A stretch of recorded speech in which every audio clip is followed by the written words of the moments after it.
This video is brought to you by Cool green clothing coming straight up out of that DMV. You know what it is. This that Baltimore designer right here. Come on now, come and show some love and show some support. Go online right now, coolgreenclothing.com, and make your purchase. Oh yeah, by the way, if you ain't cool and getting the green, you're in the way, and that's just basic. What's going on, YouTube fam? It's your boy Tony 2Times, and we back with another episode of the Baltimore Way, man. Before I start, be sure to tap that like button. Definitely watch this video to the end to hear the full story and all the details in the case. For the day one fam, y'all already know it's all love. Thanks for tuning back into another episode. If you're new to the channel and you feeling the content, feel free to subscribe. Definitely hit that notification bell so you can be notified every time we drop a new video. Let's get right into the story. A crucial thing in life is people and places. What I mean by that, where you are and who you are around can dictate a lot, like staying out of trouble and staying safe. That's all around the board, but on the street level, it's vital. For example, if you are not active and trying to do the right thing, and your mans call you and say, like, yo, come kick it with me on my block. Some might say, all right, I ain't doing nothing, I'm on my way. But others know it's a possibility I could get caught up in something yo and them got going on. Or just be in the way. Why am I on a block and I ain't got nothing going on? So they won't go. Things happen all the time, and the goal is to stay out the mix. That way your name is not bored up in anything, you're not guilty by association, or not put in a position to witness nothing. But as much as we would like to control our own narrative, we all know sometimes things just go down. You don't have to be in the streets to witness a robbery or a shooting. You could be a regular civilian walking down the street. Now you see a whole homicide. Police want information because now you are a witness. This is where the lines get blurred. Most of us know that ever dealt with anything illegal or ever was considered a street person, that's a no-no. Too much comes with that. So we hear and don't hear, see and don't see, saying I don't know nothing and let the police do their job. But a civilian that never lived their life, then asked to see what just took place and want to keep their community safe, might choose a different route and decide they want to help because that code doesn't apply to them. And on this episode of the Baltimore Way, we'll be discussing the case of a woman who was targeted after witnessing a double hit. Tracey Carrington was born in Baltimore, Maryland in 1993. Growing up, she took an early interest in sports, football, but especially basketball. When her family moved to Dundalk, Baltimore County, she attended Dundalk High School and excelled on the basketball court and in her schoolwork. Playing so good her 4 years, it earned her a spot in the Dundalk Hall of Fame. After graduating in 2011, Tracey would be the light of her family, being the first to go to college on an athletic scholarship for Morgan State. While there, she studied sociology and kept excelling on the court, landing her a role of team captain by sophomore year. Tracey graduated, earning a bachelor's degree in 2015.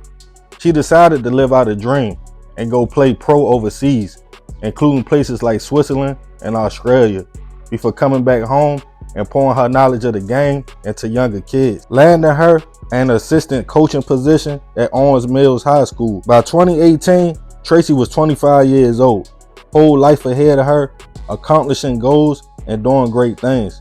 On April 8th of 2018, the young lady was at an apartment in Towson at a friend's house in the back bedroom.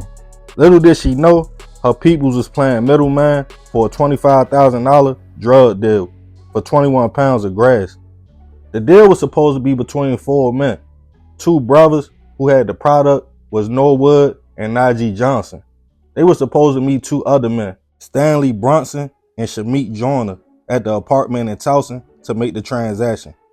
I will skip to the end and state what happened because I already covered this full story on the Johnson brothers in the previous episode, which I will put the link in this video, so if you want to go back and watch, you can.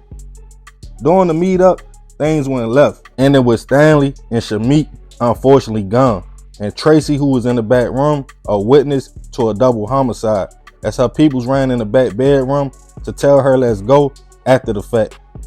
During the investigation, police tied everything together. Eventually, they arrested Norwood and Najee, charging them with murder. Tracey allegedly agreed to take the stand to testify when the case made its way to trial. The Johnson brothers would be granted bail and bail out and be on the box, and Tracey went on with her life. On September 6, 2018, Tracey and a friend decided to hang out. The spot they chose was a lounge on Bel Air Road and Overly Avenue called the S&S Lounge. Tracey and her friend arrived, had a good time, but decided to call it a night early. They left the lounge about 8:40 p.m. While Tracey and her homegirl walked to the whip, a person came out the cut and opened fire, striking Tracey multiple times. Baltimore County Police was called to the location, but unfortunately, Tracey was pronounced gone on the scene. Her friend who was with her was not harmed at all, or was anything taken from them, leaving police to speculate Tracey was the target.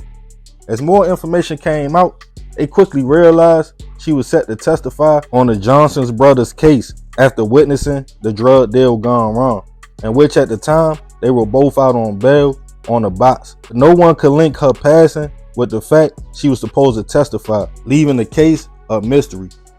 Eventually, in 2020, the brothers went to trial, and both were convicted and received 2 20-year sentences to run consecutive. Everyone was confused on who would want to hurt Tracey, as she had no known enemies and spent her time working or in sports. The only thing was the court date she was supposed to appear for. But after the brothers already had received their time, the case would go cold for years, as no one knew what happened to Tracey. Then in October 2021, a young lady called detectives with a tip. She stated she had information on the case and she knew the shooter, a 30-year-old man named Kenneth Davis. Police looked into the man, including Google and phone records, and also received another tip on where the gun was at he allegedly used in the hit on Tracey. Detectives was attempting to tie everything together, noting the fact Kenneth was present during the Johnson brothers' trial, indicating he did in fact know them. 2 more years would pass before the investigation came to a close. Then this year, police charged Kenneth with first-degree murder and witness tampering in the 2018 hit on Tracey. Kenneth, who was already at MCTC Hagerstown doing time for assault and handgun violations, invoked his Fifth Amendment right when he recently went in front of a Baltimore County judge on the new charges. As of now, the case hasn't made its way to trial yet, and he is innocent until proven otherwise. Rest in peace to Tracey. I send my deepest prayers and condolences to her family. This was a messed up situation, all the way from the 2 men, Stanley and Shamik, who lost their lives during the deal, and for a young lady not in the streets, college graduate, basketball coach, to witness that. I can only imagine how scared she probably was. I understand the street code probably a lot better than most, and I also understand everyone doesn't have to follow those rules. If I go on a block and shoot somebody in front of a 60-year-old woman and she tell on me, how can I get mad? She was minding her business. I brought my activity to her. It's not clear what Tracey was supposed to testify and say she saw that day, but when I did the story a year ago on the Johnson brothers, they was already cooked, from phone records, evidence on the scene, video, and more. Her words probably wouldn't have made a difference.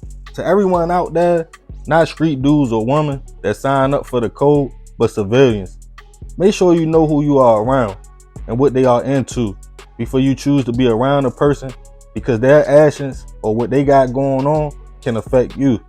If Tracey wasn't at that apartment, she wouldn't have been a witness to nothing. Give your peoples a chance. If you know you got some illegal activity going on, you can say, yo, you can come through, but I gotta handle this deal real fast. Then if they still come, that's on them.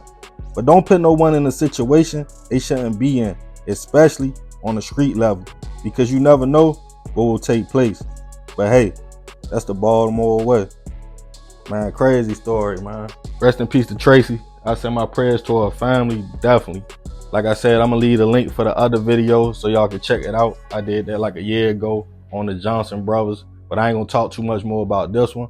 Let me know what y'all think in the comments. Y'all already know I appreciate you if you made it to the end. It's all love, fam. This another episode of the Baltimore Way. This your boy Tony 2 times. I'm out.